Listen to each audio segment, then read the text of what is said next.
Welkom bij Women Disrupting Tech. Mijn naam is Dirkjan Hupkes en in deze podcast ga ik op ontdekkingsreis in de wereld van vrouwen in de technologiesector. Ik ga in gesprek met vrouwen die in tech werken of oprichter zijn van een tech-startup. Ik ga op zoek naar het antwoord op de vraag hoe zij er wel in geslaagd zijn om succes te hebben. Met andere woorden, hoe zij de technologiesector disrupten. Luister je mee?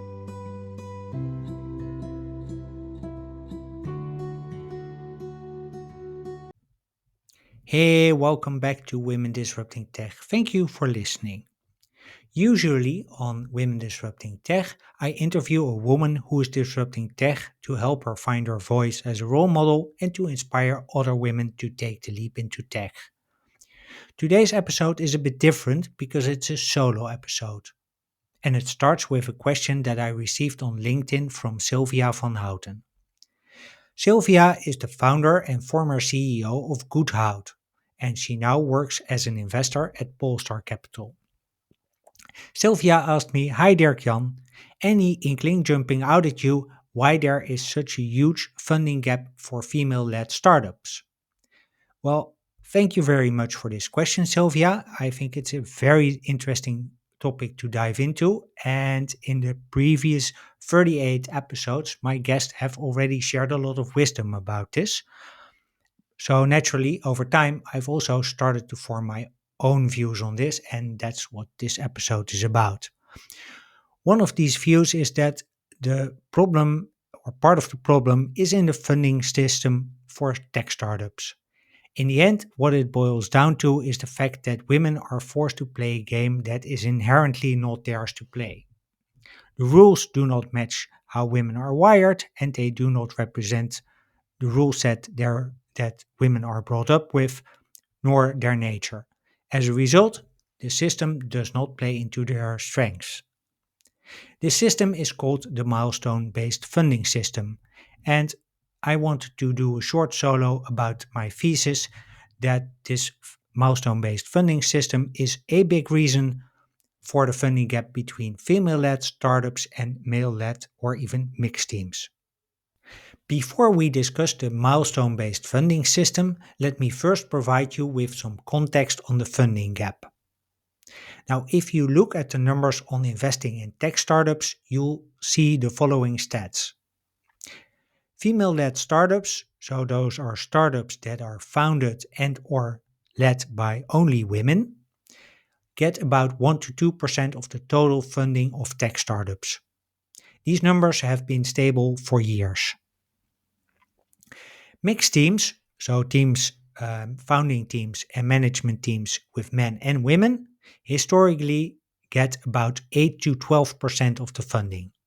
Recent numbers from New York indicate that there is a bit of progress because in the last quarter of 2023, 25% of the money invested in tech startups went to a mixed team. However, the remainder still goes to startups that have only men as founders. Now that you understand what the funding gap is about, let me explain the milestone-based system and explain how I think it works against female founders. The milestone-based funding system is based on rewarding that you achieve milestones as founders. In early stage investing in startups, typically you'll see 3 milestones that have to be hit. The first milestone is building a prototype. So can you build your product or service? The second milestone is to go to market. So can you create a market? Can you find customers? Can you actually sell the product? And the third milestone is about growing your business. So can you scale your market? Can you scale your employee base? Can you scale your production, etc.? Now, these milestones are set up and measured in a way that measures the ability to generate money at a later stage. And to understand this fully, you have to know that the system was initially developed to select software unicorns. And for software unicorns, the impact is measured by market domination and the ability to generate a lot of money for their investors. So really selecting the winners. And I'll tell you why this does not work for women in a minute. Before I do that, I want to say that I don't think we don't need milestones. In fact, I think they're a great tool to measure progress. But I think there are three main reasons that the milestone based funding system for tech startups works in a way that is less suitable for women. The first way is that women build businesses to make impact. This impact can be societal or climate change or improvement in female health or reduction of poverty. Anyway, if it generates a lot of money, that's great, but it's not the only reason to build a business. The milestone based system, however, only looks at the ability to generate money, and it doesn't measure nor reward the full impact that women want to make. And therefore, I think it's less appealing to women. Now, of course, I understand that there are segments of venture capital like climate tech and health tech, and there's impact investing that looks at other forms of impact than just the ability to generate money and dominate a market. But those are relatively small segments that you hear about less often. The second reason is that the milestone based funding system is about selecting the winner who will go on to dominate the market. Now, women are more of the collaborative kind, so yes, winning is nice, but participation is also very important. And selecting a winner that goes on to dominate the rest of the market therefore works against the way women are brought up. Finally, like many male founders, women usually start by solving their own problem.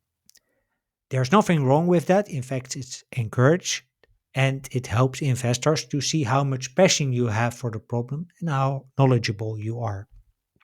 However, most investors are men and they tend not to understand the problems that women face. You'll see this specifically in health tech, but also in other domains. As a result, most investors fail to see the business case and they don't invest in female led startups. To summarize, the milestone based system does not measure and reward the full impact that women want to make. It does not reward collaboration, and most investors, the men, don't understand the problems that the founders, women, are solving. So, this is why I think the milestone based funding system does not play into the strong points that women have and that female founders have. I understand that it's much more nuanced and complex than I've just described it, and for sure there's still a lot to explore, which I will do in future episodes. If you'd like me to discuss particular research or if you like me to interview particular guests, feel free to send me a DM or an email. And more in general, I'd love to know what you think of this episode and about the podcast in general. To contact me, you can reach me via email at Dirkjan Hupkes at womendisruptingtech.blog, or like Silvia, you can simply send me a DM on LinkedIn. With that, I'd like to thank Silvia van Houten for inspiring me to do this episode of Women Disrupting Tech, and my girlfriend Shangita for her patience and for helping me structure my thoughts. That's it for this episode of Women Disrupting Tech. Thank you for listening. If you want to listen to more episodes or if you want to find the show notes, you can go to womendisruptingtech.blog. There you can also become a member of the Women Disrupting Tech community.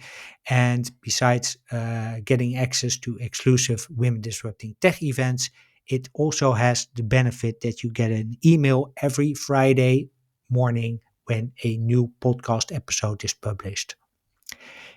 If this is your first episode and you like what you hear, I invite you to follow the podcast on Spotify, Apple, and Good Pods.